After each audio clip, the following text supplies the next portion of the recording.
Buenas noches, mi nombre es Lorena Andrade. Estamos aquí reunidos con mis compañeros para exponer sobre la materia de taller de introducción. Adicionalmente a esto, vamos a tratar sobre el tema de los derechos humanos, que son las garantías básicas que tiene toda persona por el simple hecho de ser humano. No se compran, no se ganan, no se pierden, existen para proteger la dignidad, libertad e igualdad entre todos los seres humanos.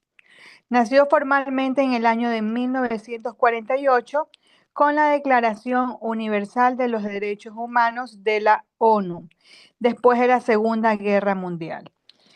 En sí, esto de aquí es para tener derechos todos por iguales, tanto a la alimentación, a la salud, al estudio y las necesidades básicas que a todo ser humano le compete. Gracias. Buenas noches. Bueno, como podemos observar en la imagen, el régimen global de los derechos humanos surge después de las guerras mundiales, especialmente tras la Segunda Guerra Mundial entre 1939 y 1945. En la primera parte de la imagen vemos la destrucción y el sufrimiento y las violaciones de los derechos humanos ocurridas durante la guerra y el Holocausto. Según Jack Dowley, estas tragedias hicieron que los estados buscaran mecanismos internacionales para proteger la dignidad humana y evitar que estos hechos se repitan. Por esta razón, como muestra la parte central de la imagen, se comenzaron a crear normas, leyes y tratados internacionales mediante acuerdos entre países.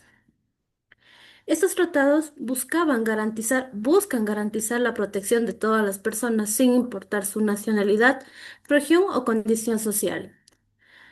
Finalmente, en la última parte de la imagen, observamos el objetivo principal de los derechos humanos: proteger a las personas y garantizar valores fundamentales para la dignidad, la igualdad y el respeto. Además, según Humberto Ederson, en algunos países los tratados internacionales de los derechos humanos tienen incluso mayor importancia que la Constitución, porque buscan ofrecer una mayor protección a las personas humanas. En conclusión, el régimen global de los derechos humanos nació como respuesta a las tragedias de la historia y representa un mecanismo fundamental para promover la justicia, la paz y el derecho hacia la humanidad.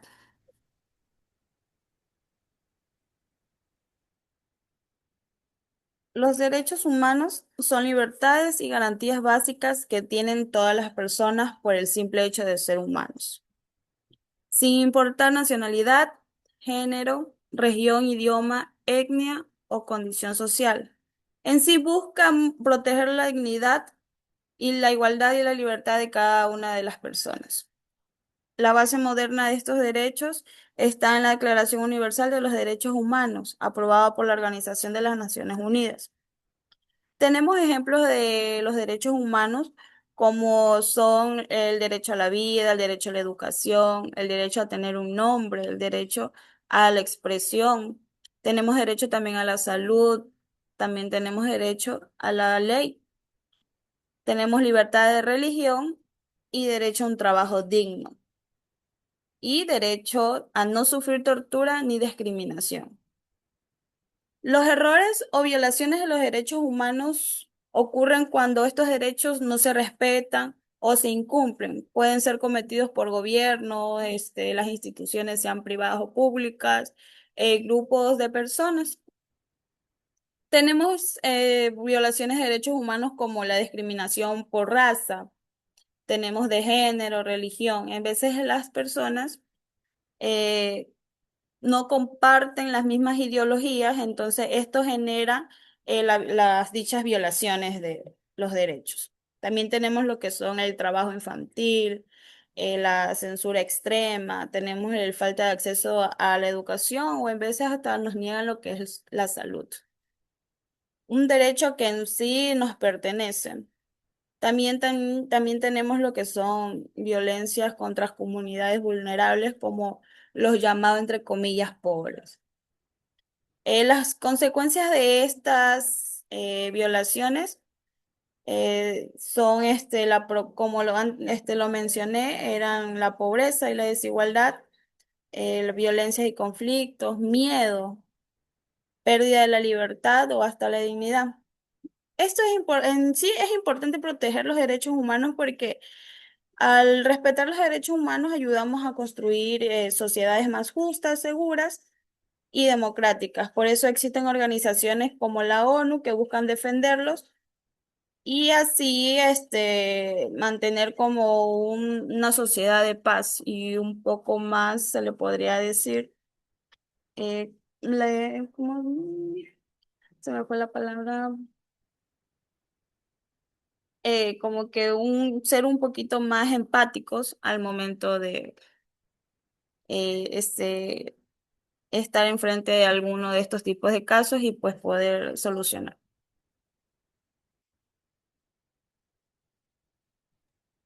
Subtema 3: el Estado y derechos humanos internacionales. Como marco teórico universal, los derechos internacionales crean normas jurídicas obligatorias a nivel mundial, cuyo fin es perseverar la vida y el bienestar humano, protegiendo a las personas frente a violaciones cometidas por individuos o por miembros de un Estado. Tenemos también la protección universal, lo que garantiza la protección en cualquier parte del mundo. Además, este, contemplan el principio de la presunción de inocencia. Toda persona es inocente hasta que se demuestre lo contrario, analizando la gravedad y la naturaleza de cada acción. El origen histórico y lo que es la evolución es que en la Primera y Segunda Guerra Mundial evidenciaron lo que es la fragilidad del bienestar humano, forzaron a la humanidad a reflexionar sobre la protección universal de sus derechos básicos, especialmente al derecho al vivir. Según Beltrán, en su origen, estos derechos fueron vistos como políticas pacifistas, que protegían principalmente los intereses políticos y económicos de los estados más poderosos.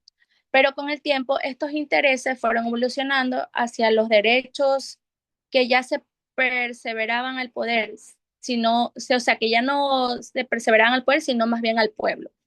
La guerra fue considerada extrema y su uso fue progresivamente limitado.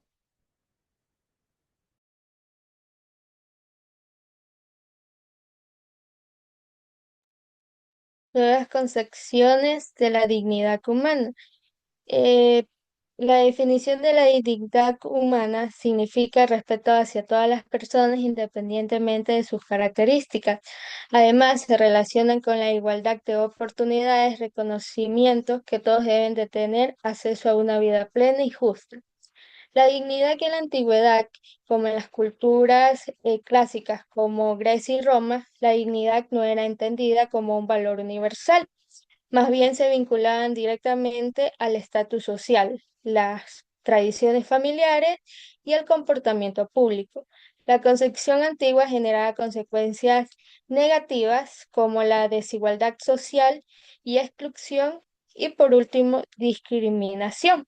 En la nueva concepción de dignidad rompen con todas esas limitaciones. La dignidad que es universal, igual para todos, no depende de la cultura, raza o clase social. En este cambio es crucial porque colabora al ser humano en el centro, reconociendo su valor sin condiciones. Su importancia en la actualidad es que hoy la dignidad es la base de nosotros los seres humanos, que promueven igualdad, respeto y justicia. Sin dignidad, nosotros los seres humanos perdemos sentidos porque no habría un fundamento que garantice su aplicación. Por último, en la actualidad todas las personas tenemos el mismo valor y merecemos el mismo respeto sin importar sus diferencias. En conclusión, la construcción social de los derechos humanos muestra que estos no surgieron de manera inmediata. Con el tiempo, los derechos humanos pasaron a enfocarse en el poder del Estado, a priorizar el bienestar y las libertades de las personas. Además, los tratados internacionales ayudaron a que estos derechos sean reconocidos como universales para todos, Finalmente, la dignidad humana no recuerda que todas las personas tienen el mismo valor y merecen respeto, igualdad y una vida digna. Muchas gracias.